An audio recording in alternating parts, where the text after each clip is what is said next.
आता बातमी आहे, अजितदादा यांच्या निधनानंतर जालन्यामध्ये सर्वपक्षीय शोकसभेचं आयोजन करण्यात आलंय। माजी केंद्रीय मंत्री रावसाहेब दानवे, अर्जुन खोतकर, बबनराव लोणीकर यांच्यासह सर्व इतर नेत्यांकडून दादांच्या जुन्या आठवणींना उजाळा देण्यात आला।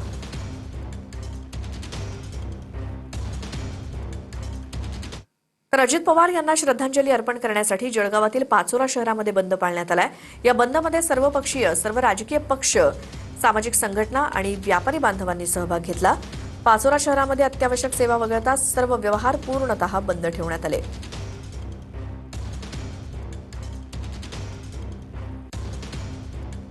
तर छत्रपती संभाजीनगरच्या शिवसेना मध्यवर्ती प्रचार कार्यालयामध्ये उपमुख्यमंत्री अजित पवार यांना श्रद्धांजली अर्पण करण्यात आली।